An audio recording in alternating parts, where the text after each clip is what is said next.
السلام عليكم ورحمة الله وبركاته. بسم الله الرحمن الرحيم. الحمد لله رب العالمين، وصلى الله وسلم وبارك على نبينا محمد وعلى آله وأصحابه أجمعين. أما بعد، فنواصل فيما تبقى من أحكام الصيام. قال العلماء: من كان عليه صوم واجب ولم يتمكن من القضاء لعذر حتى مات فلا شيء عليه ولا يجب الإطعام عنه باتفاق المذاهب الفقهية الأربعة. بمعنى أن الإنسان يكون عنده مثلا أيام من رمضان ما صامهاش ولازمه يردها، وكان مريض مثلا وبسبب المرض أخر القضاء، وهذا العذر هذا اللي هو المرض تأخر معاه إلى يوم الموت، هذا لا إثم عليه ولا إطعام عنه ولا صوم عنه.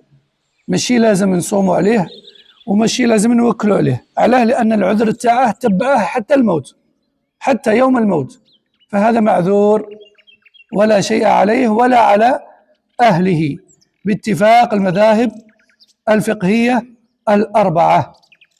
Donc, celui qui avait un jeûne obligatoire à rattraper, mais n'a pas pu le rattraper en raison d'une excuse valable, comme par exemple la maladie ou ce genre de choses, et que cette excuse valable a tardé jusqu'à ce qu'il soit mort. C'est-à-dire que son excuse l'a suivi, son empêchement l'a suivi jusqu'au jour de la mort. Lui, il est excusé et rien ne lui est reproché et nul n'est tenu ni de jeûner pour lui ni de nourrir pour lui. Non.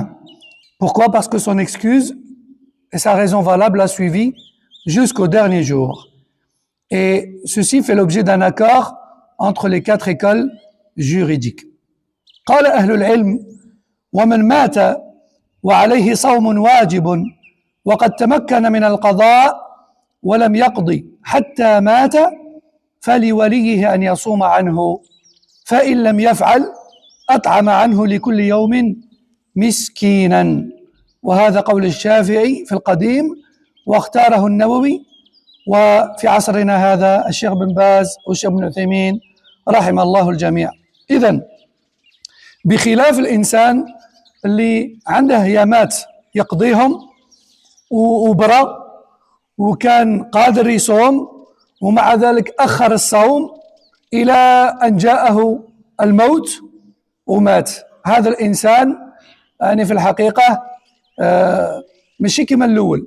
هذا الأقارب تاعه يصوموا عليه، وإلا ما صاموش عليه على الأقل يوكلوا عليه مسكين لكل يوم، مسكين عن كل يوم. شكون قالها هذه؟ الرسول عليه الصلاة والسلام. جاء في الحديث الصحيح عند البخاري ومسلم، قال عليه الصلاة والسلام: من مات وعليه صيام صام عنه وليه.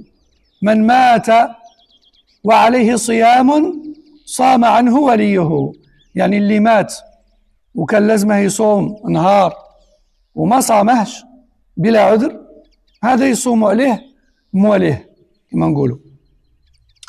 وكذلك جاء عند الدارقطني والبيهقي قول ابن عباس رضي الله عنه الصحابي الجليل وهو ترجمان القرآن.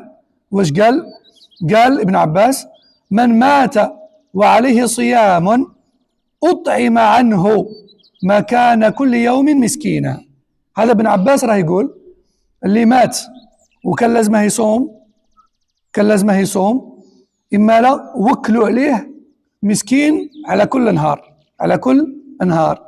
وهذا الأثر صححه جمع من أهل العلم واحتج به الفقهاء، وممن قال به ابن عباس وعطاء بن أبي رباح وطاووس بن كيسان وسعيد بن جبير، ومن أئمة المذاهب الإمام مالك والشافعي وأحمد وإسحاق بن راهوية وأبو ثور، هذا من أصحاب الشافعي، وابن قدامة والنووي وابن تيمية وابن القيم وغيرهم كثير. إذن donc Donc ça c'est, là maintenant ça va être le cas de figure inverse de celui juste avant. Imaginons une personne qui devait rattraper des jours de jeûne. Et cette personne, elle a eu largement le temps de le faire. Et elle s'était débarrassée de l'empêchement. D'accord? Mais malgré ça, elle a retardé son jeûne et elle est morte, sans l'avoir rattrapé. Eh bien, cette personne-là, ses proches jeûnent pour elle. Ses proches rattrapent pour elle.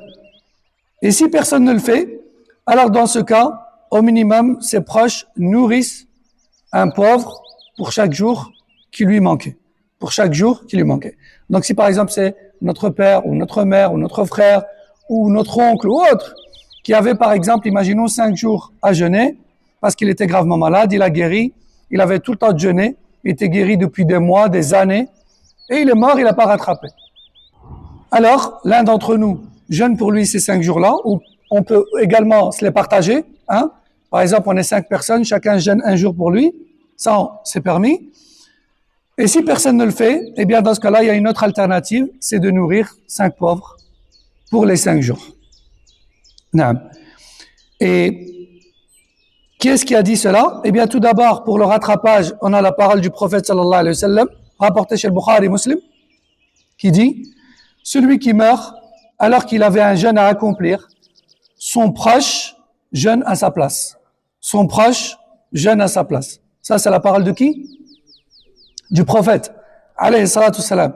Donc ça, c'est la preuve pour le rattrapage à sa place. S'il est mort et qu'il avait des jours à rattraper, il avait le temps, mais il a retardé. Il aurait pu, mais il a retardé. C'est pas comme l'autre, qui était malade jusqu'à la mort, par exemple. Lui, il est excusé, il n'y a rien à faire pour lui. Taïb. Et concernant le fait de nourrir, alors, eh bien, il est rapporté chez Dar Qutni, el-Bayhaqi, qu'Ibn Abbas, le compagnon du prophète sallallahu alayhi wa sallam, et c'est même le plus connaisseur du Coran parmi les Sahaba, puisque le prophète sallallahu alayhi wa sallam a dit « Oh Allah, donne à Ibn Abbas la connaissance du Coran ».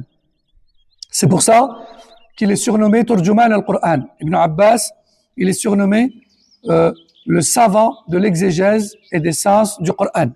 Ibn Abbas a dit « Celui qui meurt alors qu'il lui restait un jeûne à accomplir, on nourrit pour lui un pauvre pour chaque jour. » Je répète, celui qui meurt alors qu'il lui restait un jour de jeûne à accomplir, on nourrit pour lui un pauvre pour chaque jour de jeûne, pour chaque jour. Et donc ce athar a été authentifié par plusieurs savants et utilisé comme preuve en ce sens.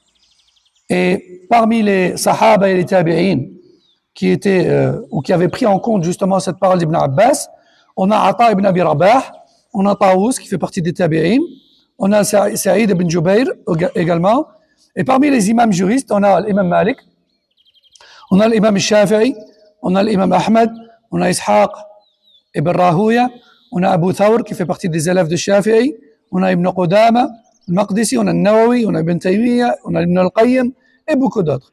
Tout ça pour dire que cet avis juridique qui dit que si on a un proche qui devait rattraper des jours, qu'il aurait pu, mais qu'il a retardé jusqu'à mourir, eh bien, soit on jeûne pour lui, soit on nourrit un pauvre pour chaque jour.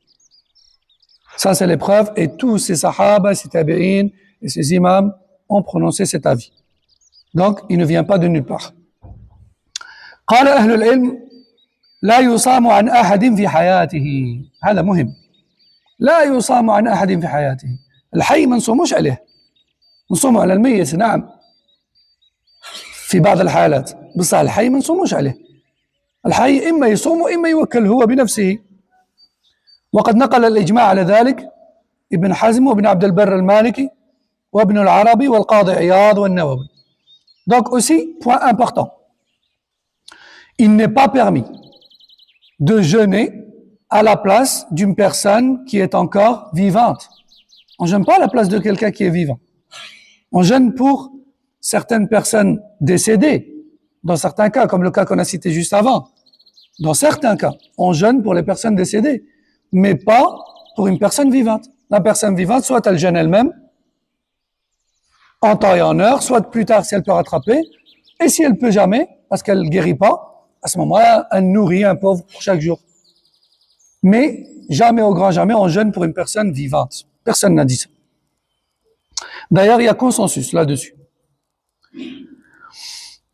وإذا شرع الإنسان في صوم واجب فإنه يلزمه إتمامه ولا يجوز له أن يقطعه إلا لعذر شرعي وهذا باتفاق المذاهب الفقهية الأربعة. يعني الإنسان لما يبدأ نهاره من الصوم سواء كان نهار رمضان ولا نذر ولا كفارة ولا قضاء رمضان، إذا كان هذا الصوم واجب فبمجرد ما يبدأه الإنسان يبدأ نهاره لا يجوز له أن يقطع الصيام لأنه في صوم واجب، والصوم الواجب ما تبدأش وتقطعه كما تبغي، لا، الصوم الواجب كي تبدأه تكمله إلا لعذر شرعي.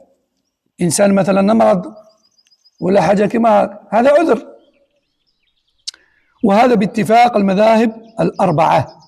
Aussi, chose importante, lorsqu'une personne commence un jeûne obligatoire, que ce soit un jour de Ramadan, que ce soit un jour d'expiation, que ce soit un jour de jeûne promis à Allah, ce qui devient obligatoire, que ce soit un rattrapage de Ramadan, donc c'est un jeûne obligatoire. La personne qui commence un jeûne obligatoire, elle doit obligatoirement le terminer. Elle ne peut pas l'interrompre, sauf si c'est pour une raison valable. Pour une raison médicale ou autre, une raison valable, oui, comme en tout temps, de toute manière. Mais sans raison valable aux yeux de l'islam, un jeûne obligatoire entamé est un jeûne qui doit être mené à terme, obligatoirement. Et ce, selon l'avis des 4 écoles juridiques. وهكذا نكون قد انتهينا من أهم مسائل الصيام. وننتقل الآن إلى بعض الأحكام المتعلقة بالصيام وبشهر رمضان ألا وهي أحكام التراويح وقيام رمضان. Donc de cette manière, alhamdulillah, on aura fait le tour des plus grandes questions ou des questions les plus importantes en lien avec le jeûne. Alhamdulillah. Et pour ce qui reste comme temps, nous allons aborder un sujet qui est en lien avec le jeûne et avec Ramadan, à savoir les règles de la prière nocturne. Parce que c'est en lien, ça fait partie de Ramadan. Non. Comme ça. Si on est dans un jeûne, la fila. Non. Et bon, je dis, je vais jeûner lundi, je ne peux pas, alors que c'est pas Ramadan, et puis j'ai de la visite à la maison, et puis j'ai de la famille qui vient, est-ce que je peux l'interrompre ou pas? Tu peux l'interrompre. Il n'y a aucun mal. صوم التطوع صوم النافلة يجوز قطعه. الأفضل أنك تكمله، بصح إذا جاءت ضرورة مثلا ربما الضياف هذو ربما غادي ما يعجبهمش الحل لك ما تاكلش معاهم ولا يزعفوا ولا كذا فلا بأس يجوز. وفيك معك. Donc question intéressante, le frère il demande et pour ce qui est du jeûne surérogatoire, est-ce qu'on peut le rompre si c'est pas pour une raison extrême? Par exemple, on a des invités qui sont venus à la maison, on leur pose à manger et ça peut parfois être mal pris, le fait que ce soit pas mangé avec eux, etc. Est-ce qu'on peut à ce moment-là rompre? Eh bien, la réponse est oui, on peut rompre. Bien sûr, c'est pas ce qu'il y a de mieux, parce que le mieux, c'est quand même de le finir. Mais si ça risque d'être mal pris ou ce genre de choses, alors il est tout à fait permis de rompre. Non. إذن من صلوات التطوع المؤقتة المشروع لها الجماعة صلاة القيام في رمضان والتي تسمى بالتراويح. والتراويح لغة جمع ترويحة كما نقولوا احنا ترييحة يعني ريحت ترييحة. باللغة العربية الفصحى ترويحة، وجمع ترويحة تراويح هكذا بضمة واحدة لا ينون لأنه ممنوع من الصرف من أجل الوزن على وزن تفاعيل.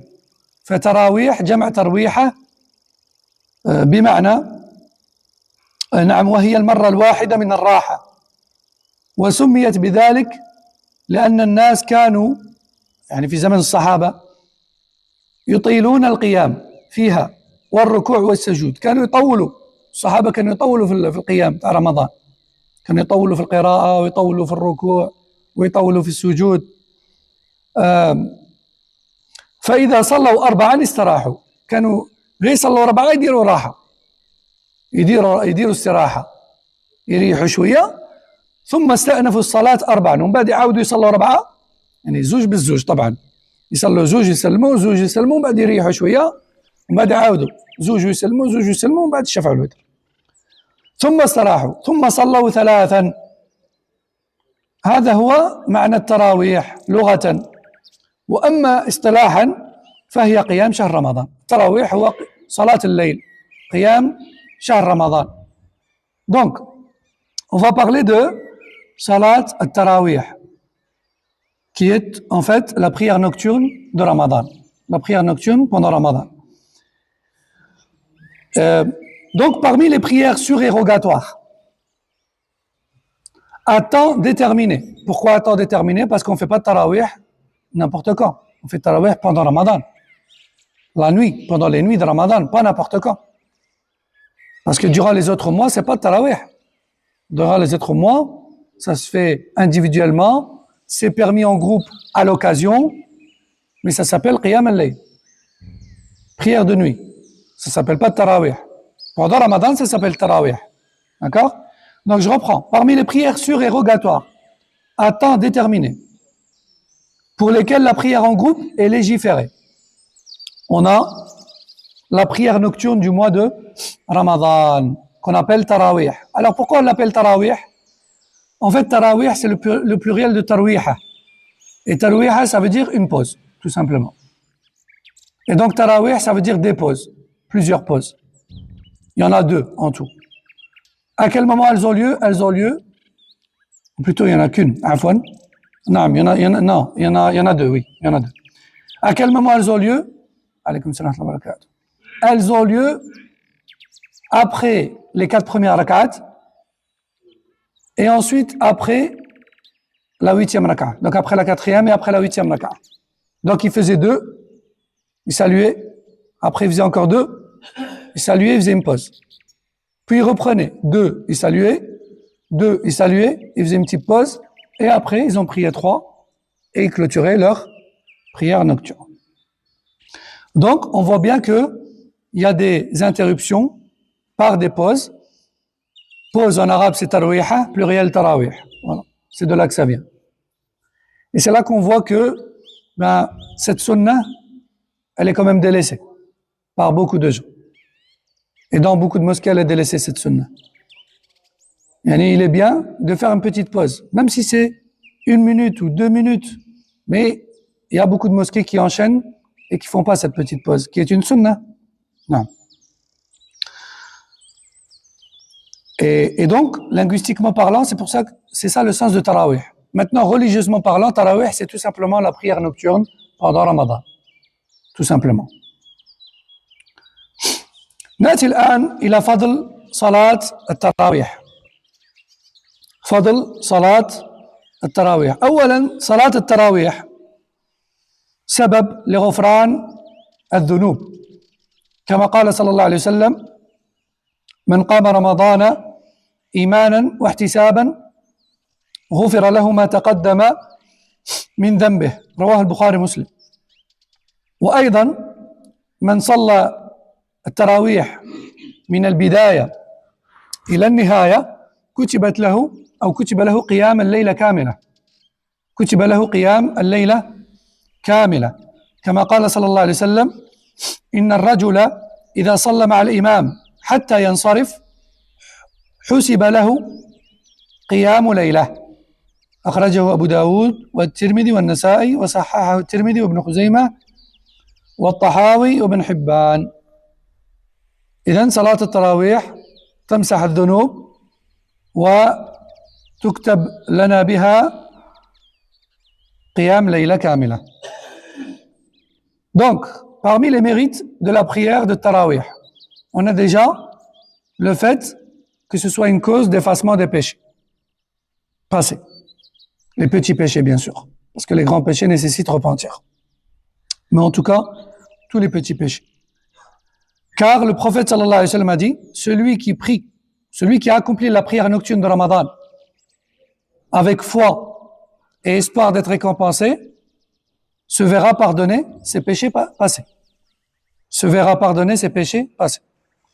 Rapporté par Bukhari Muslim. Aussi, parmi les mérites de Salat al-Tarawih, il y a le fait que celui qui accomplit le Tarawih du début à la fin avec l'imam, ou les imams, s'il y en a plusieurs dans une même mosquée, celui qui fait le Tarawih avec l'imam du début à la fin, ou avec les imams dans la même mosquée, hein, du début à la fin, c'est comme Allah lui prescrit la récompense d'une prière, Allah lui prescrit la récompense d'une nuit entière en prière. Donc une prière de Tarawih, ça prend en général un grand maximum, si on exagère, 1 heure, 1 heure et demie. D'accord? La salat, hein? Eh bien, ce temps-là, bi'idnillah, il te donne droit à une récompense, à la récompense d'une prière durant toute la nuit. Pas juste 1 heure, 1 heure et demie. Comme cela est rapporté dans le Sunan du prophète sallallahu alayhi wa sallam. نأتي الآن إلى فائدتين اثنتين. الأولى قال الشيخ ابن عثيمين رحمه الله: هل الإمامان في مسجد واحد يعتبر كل واحد منهما مستقل أو أن كل واحد منهما نائب عن الثاني؟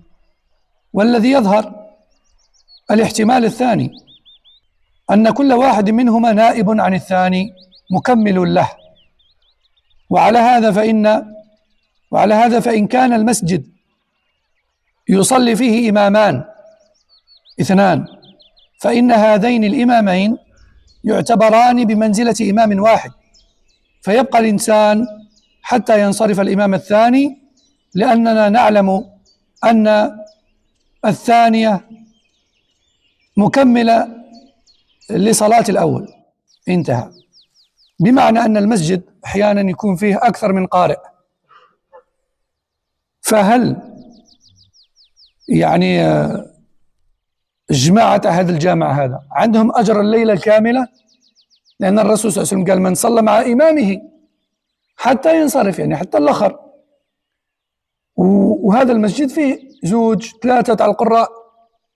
فالشيخ العثيمين قال: بما أن المسجد واحد والجماعة واحدة والقراءة متتابعة، فالإمام الثاني مكمل للأول، هي الصلاة واحدة، قيام واحد، فالأجر ثابت إن شاء الله. هذا هو المعنى. Donc Cheikh Al-Uthaymin rahimahullah nous dit: lorsque 2 imams dirigent la prière dans une même mosquée, est-ce que chacun d'eux est considéré comme indépendant, ou bien chacun complète l'autre? Dans le sens où dans certaines mosquées, il y a parfois plus d'un récitateur. Et c'est d'ailleurs dans la majeure partie des mosquées, il y a plus d'un récitateur. Soit parce que c'est lourd, soit parce que tout le monde veut l'ajr et qu'il y a plusieurs personnes aptes. D'accord? Eh bien, la question qui se pose est la suivante. Puisque le prophète sallallahu alayhi wa sallam a dit: celui qui prie derrière son imam du début à la fin est récompensé pour une nuit entière. Est-ce que cette récompense, elle s'obtient dès que le premier imam a terminé? Ou bien, si je rentre directement avec le deuxième jusqu'à la fin, est-ce que j'ai la récompense aussi? Ou bien, est-ce que l'un complète l'autre? Et donc, je dois rester du début à la fin de la prière nocturne de cette mosquée-là, avec ces gens-là, avec les 2 imams? La réponse est la deuxième. Il faut rester du début à la fin, avec ce groupe, dans cette prière nocturne, avec les 2 récitateurs au plus. Pourquoi? Parce que c'est une même mosquée, un même groupe, une même prière, une même nuit. C'est juste qu'ils se relaient dans la récitation d'un même passage du Coran. الفائدة الثانية، سئل الشيخ ابن عثيمين أيضا: إذا كان الرجل في رمضان يصلي أول الليل في مسجد وآخر الليل في مسجد آخر، هل يكون له الأجر مثله أو مثله؟ فأجاب بقوله رحمه الله: قال النبي صلى الله عليه وسلم: من قام مع الإمام حتى ينصرف، يعني في قيام رمضان، كتب له قيام الليلة، فإذا صلى مع الإمام الأول ثم صلى مع الثاني في مسجد ثاني لم يصدق عليه أنه صلى مع الإمام حتى ينصرف، لأنه هو دخل في جامع صلى النص مع الإمام هذا والإمام ما كملش، راه في النص، خرج من الجامع وراح دخل في جامع واحد آخر وصلى مع هذاك النص الثاني، هذا ما اداش أجر الليلة، هذا ادى نص أجر هذيك الساعة فقط عند هذا ونص عند هذا، بصح ما اداش أجر الليلة. والأفضل أنه يبقى مع إمام واحد حتى النهاية باش يطبق عليه هذا الحديث. نعم.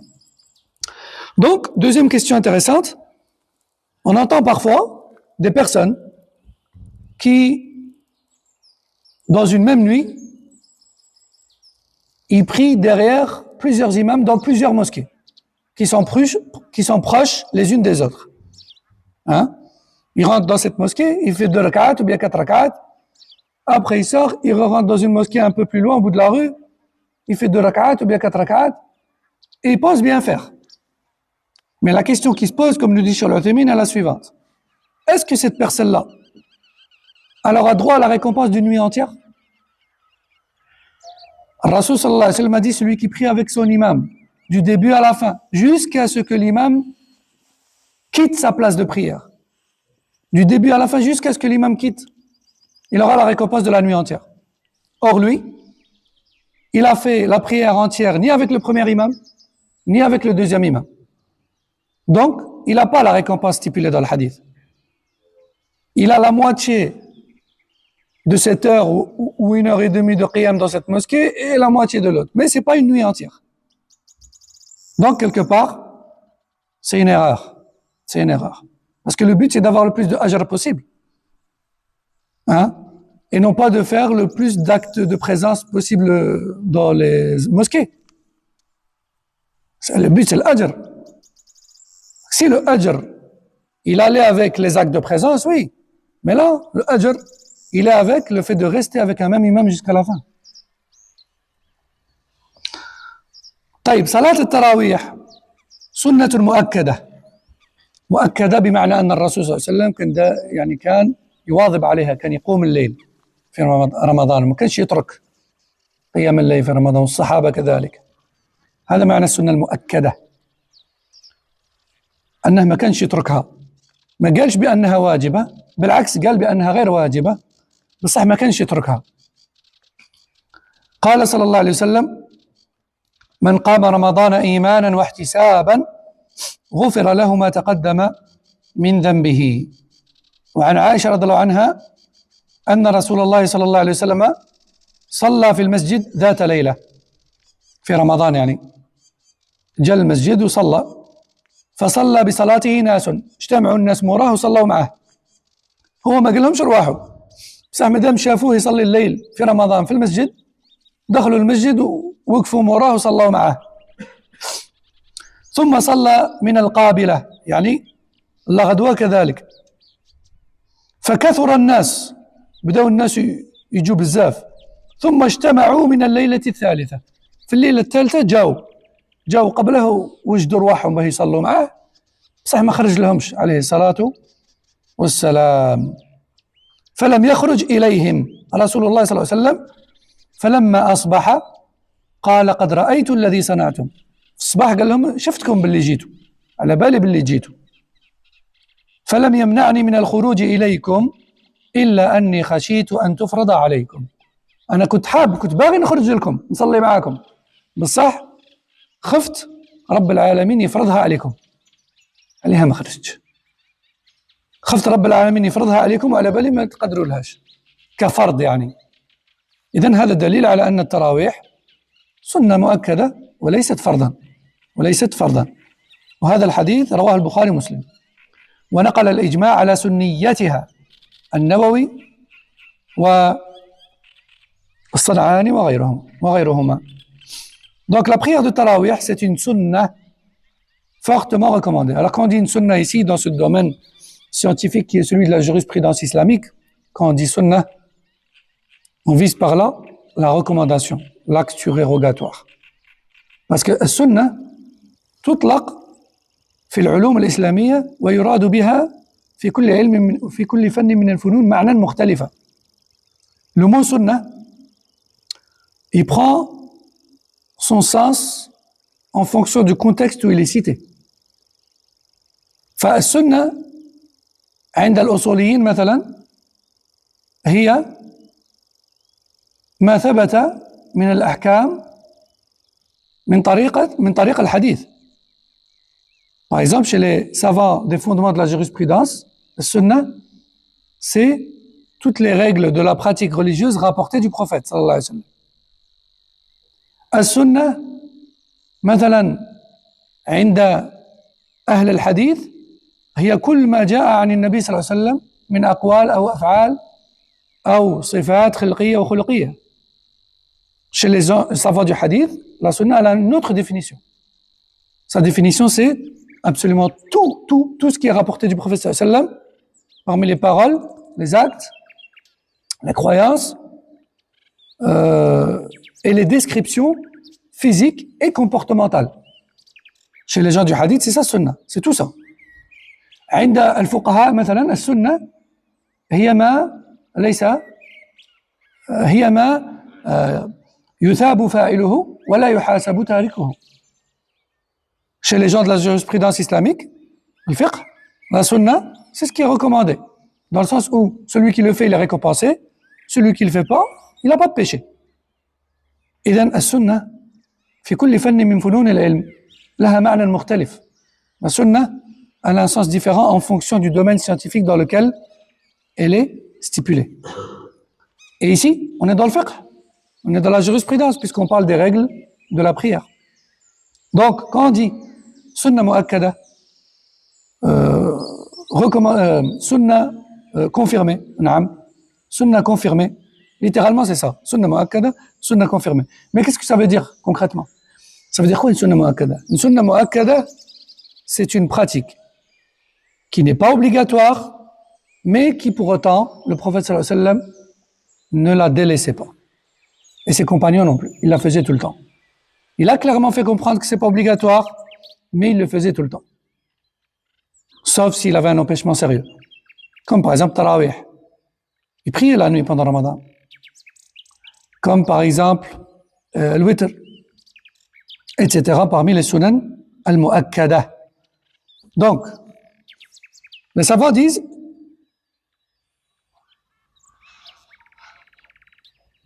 que la prière de Tarawih, c'est une sunna mu'akkada, c'est une sunna fortement recommandée et confirmée. Car le prophète sallallahu alayhi wa sallam a dit, celui qui accomplit la prière nocturne du Ramadan avec foi en Allah et espoir d'être récompensé de la part d'Allah, verra ses péchés pardonnés, effacés. Bien sûr, encore une fois, là on parle de quel péché? Les petits, pas les grands. Pourquoi? Parce qu'on a des textes qui viennent faire des précisions sur le fait que les grands péchés, eux, exigent un repentir.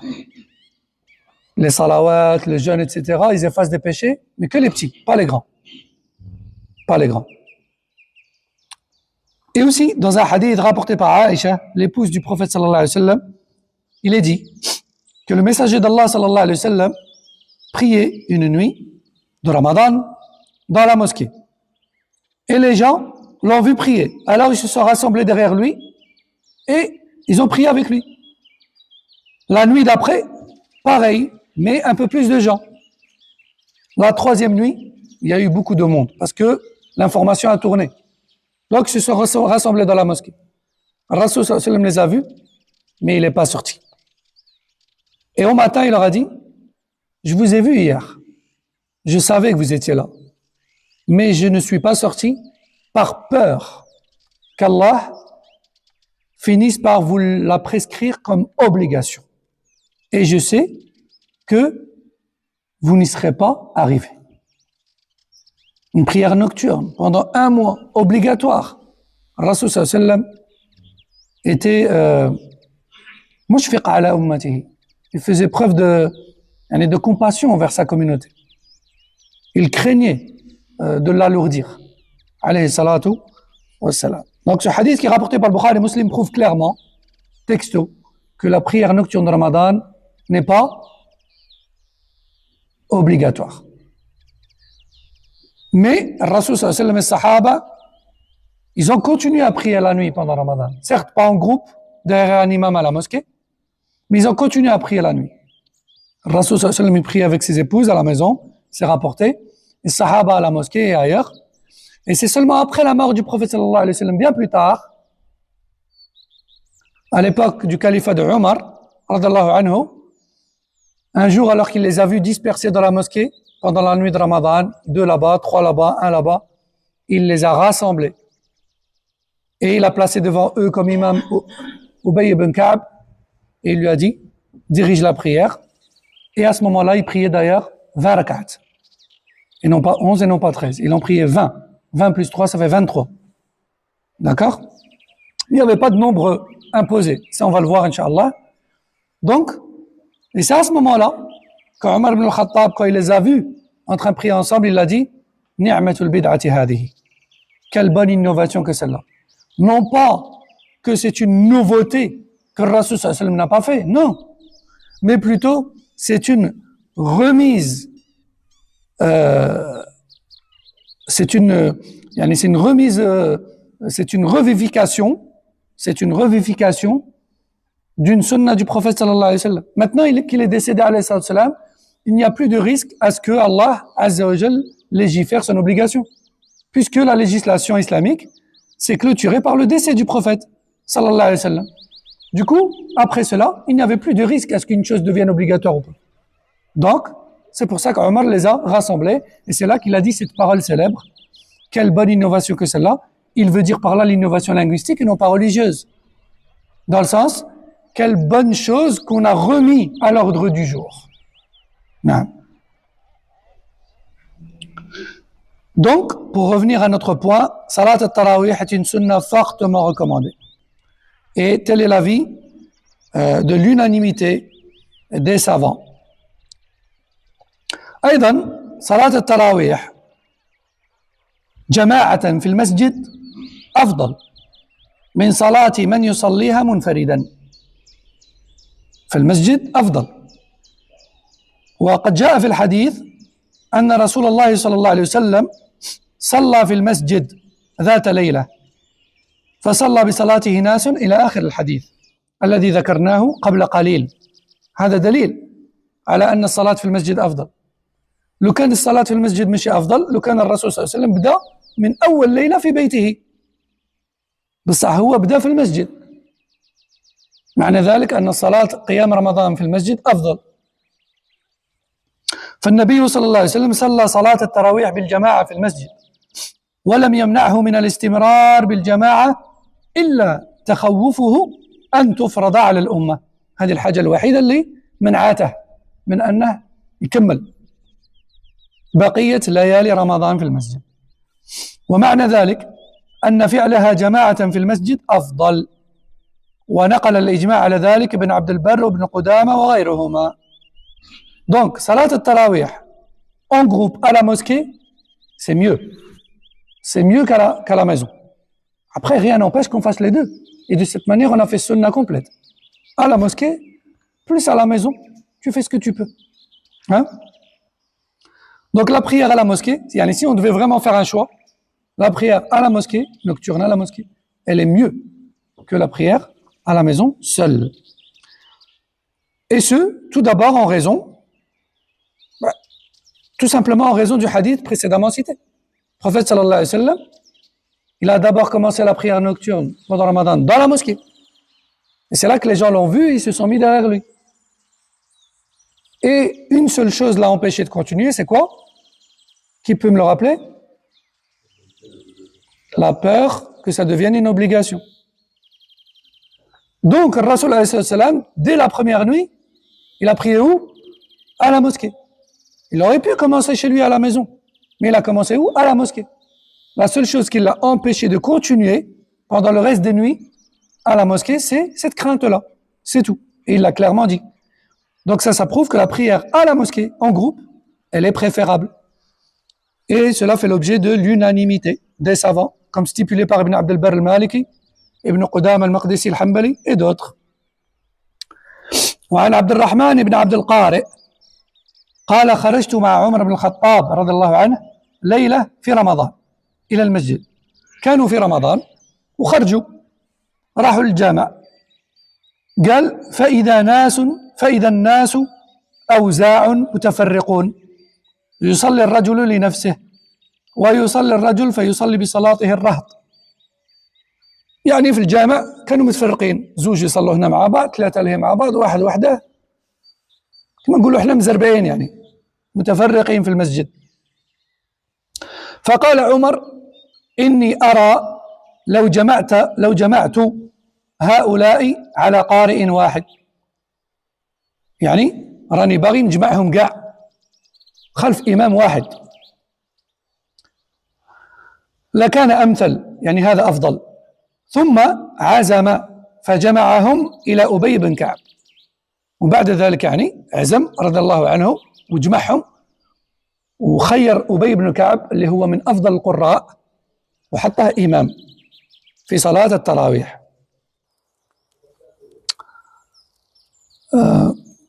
ثم خرجت معه ليلة أخرى.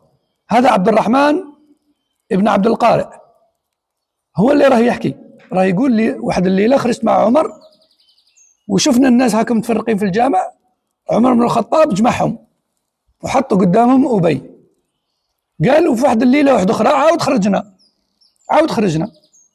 قال ثم خرجت معه ليلة أخرى والناس يصلون بصلاة قارئهم، وشفناهم يصلوا بهذه الطريقة جماعة. فقال عمر نعم البدعة هذه. البدعة بالمعنى اللغوي، يعني هذه الحاجة هذه اللي درناها ورجعناها في الجامع بعد ما حبسها النبي صلى الله عليه وسلم بعد ليلتين. نعم البدعة هذه والتي ينامون عنها أفضل. يريد آخر الليل، يعني هو شافهم يصلوا التراويح بعد العشاء كما احنا نصلوا صلاة التراويح بعد العشاء. وقال نعم البدعة هذه، وبعد قال والتي ينامون عنها أفضل، يعني هذيك اللي وقتها لما يكونوا مازالوا راقدين قبل الفجر خير منها، يعني صلاة الليل في آخر الليل أفضل من أول الليل. رواه البخاري. إذن عمر بن الخطاب ما جابش حاجة جديدة، وإنما رجع السنة اللي بداها النبي صلى الله عليه وسلم وحبسها خوفا من أن تفرض. والبدعة هنا نعم البدعة هذه بالمعنى اللغوي وليس بالمعنى الشرعي، لأن البدعة بالمعنى الشرعي هي التعبد لله بما لم يشرع، وهذه قال فيها النبي صلى الله عليه وسلم كل بدعة ضلالة وكل ضلالة في النار. مستحيل عمر بن الخطاب يقول أن البدعة الدينية حاجة مليحة أبدا، وإنما يقصد البدعة اللغوية، يعني الناس كانوا يصلوا متفرقين وجمعناهم على إمام واحد، هذه بدعة بالمعنى اللغوي، بالمعنى اللغوي. Donc عبد الرحمن ibn Abd al-Qari, il rapporte, il dit un jour je suis sorti avec Omar ibn al-Khattab radallahu anhu pendant la nuit, pendant Ramadan. On est sorti, on est parti à la mosquée. Lui là, Abd al-Rahman avec Omar ibn al-Khattab. Il dit on est sorti pendant la nuit et on est passé par la mosquée. Et quand on est rentré dans la mosquée pendant la nuit de Ramadan, on a vu des sahaba prier un peu partout dans la mosquée. 2 par-ci, 3 par-là, un tout seul là-bas. Et Omar ibn al-Khattab radallahu anhu, il a dit j'aurais bien aimé les rassembler tous en un seul groupe derrière un imam, derrière un seul récitateur, comme Rasul sallallahu alayhi wa sallam l'avait entamé à l'époque. Et puis il l'a effectivement fait et il a choisi l'un des meilleurs récitateurs parmi les sahaba qui est Ubay ibn Ka'b. Un autre jour, un peu plus tard, toujours Abdurrahman, il raconte, il dit, un autre soir, on est sorti encore à deux. On est arrivé à la mosquée et on a vu Ubay ibn Ka'b radallahu anhu en train de les diriger en prière radallahu anhu. Omar ibn al-Khattab a été émerveillé et il a dit quelle bonne chose que celle-là qu'on a remis à l'ordre du jour. Et en arabe, il a utilisé le terme bid'ah. Et le bid'ah, dans sa parole ici, c'est la bid'ah avec son sens linguistique et non pas religieux. C'est pour ça que j'ai traduit par quelle bonne chose qu'on a remis à l'ordre du jour. Parce que la bid'ah dans son sens religieux, c'est le fait d'adorer Allah d'une manière non légiférée. Al bid'ah dans son sens religieux, c'est le fait d'adorer Allah d'une manière non légiférée. Et cette bid'ah-là, c'est celle sur laquelle le prophète sallallahu alayhi wa sallam a dit toute innovation religieuse est égarement. Et tout égarement mène au feu. Et il n'est pas possible qu'Omar ibn al-Khattab, promis au paradis, et l'un des califes dont la parole est une référence et une garantie, comme a dit le prophète sallallahu alayhi wa sallam, il est impossible que cet homme-là, Omar ibn al-Khattab, ils disent que l'innovation religieuse est une bonne chose. Impossible.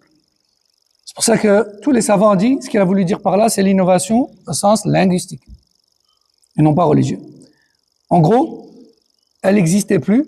Le prophète sallallahu alayhi wa sallam l'avait arrêtée par crainte qu'elle soit obligatoire, qu'elle devienne obligatoire.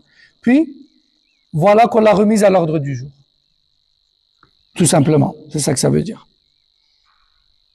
والسنة في التراويح أن تصلى بعد العشاء الآخرة وقد اتفق السلف والأئمة على ذلك كما نقله شيخ الإسلام ابن تيمية رحمه الله. Et la sunna concernant la prière de Tarawih, eh bien, c'est qu'elle soit accomplie après l'Aïcha, après Salat al-Aïcha.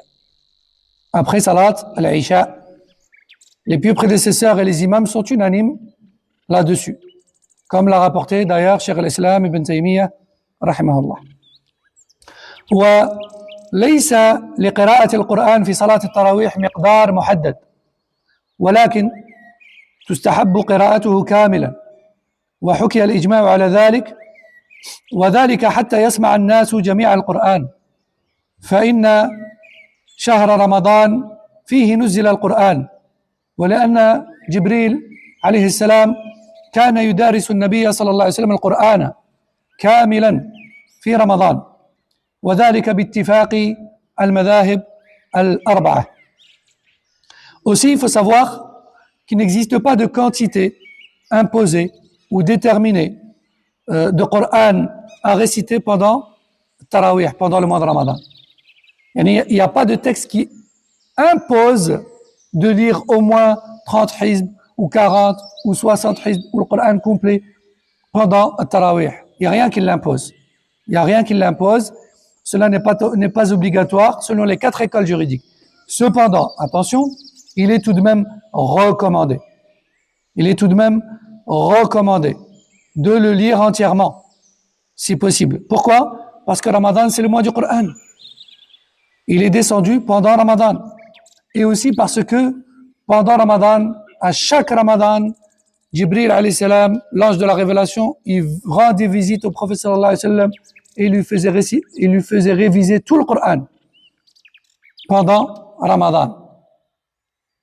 Et d'ailleurs, la dernière année de sa vie, alayhi salam, juste avant son décès, il lui a fait réviser le Coran 2 fois et non pas une seule comme précédemment.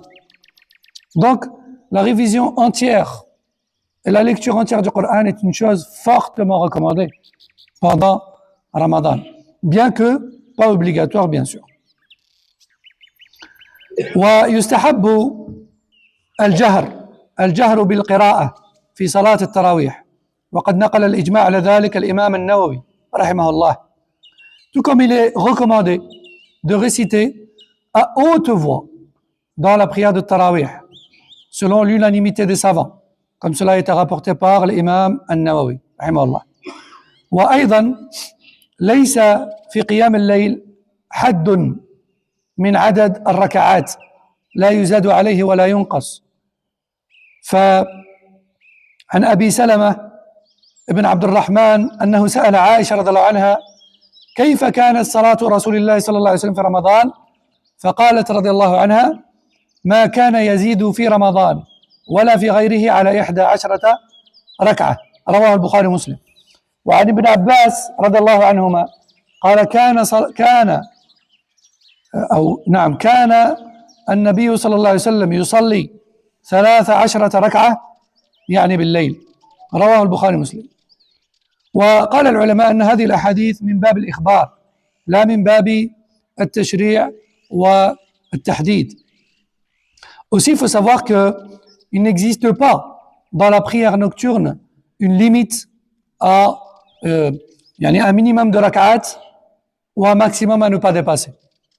Il n'y a pas un minimum de rak'at de la prière nocturne, ni un maximum à ne pas dépasser. Et ce, selon les 4 écoles juridiques. Il n'y a rien d'imposé en termes de nombre de rak'at. Alors oui, il y a des hadiths qui stipulent que le prophète sallallahu alayhi wa sallam priait 11 ou priait 13. Mais les 4 écoles juridiques, Malikite, Shafi'ite, Hanbalite, Hanafite, disent clairement que ces hadiths-là, ou cette manière de faire là du prophète sallallahu alayhi wa sallam, ces hadiths-là sont à titre informatif et non pas législatif. Il nous a pas imposé. D'ailleurs, quand il a été questionné, Kayfa salatul layli ya Rasulallah, comment on prie la nuit au message d'Allah, il a répondu quoi? Mathna, mathna. Salatul layli mathna, mathna. Il a dit la prière nocturne, c'est l'heure. Il a dit la prière nocturne se fait 2 par 2. Elle se fait 2 par 2. Donc il n'a pas déterminé de nombre. On va s'arrêter ici pour aujourd'hui, Inch'Allah. هذا والله أعلم وصلى الله وسلم وبارك على نبينا محمد وعلى آله وصحبه أجمعين. سبحانك اللهم وبحمدك أشهد أن لا إله إلا أنت أستغفرك وأتوب إليك. السلام عليكم ورحمة الله وبركاته.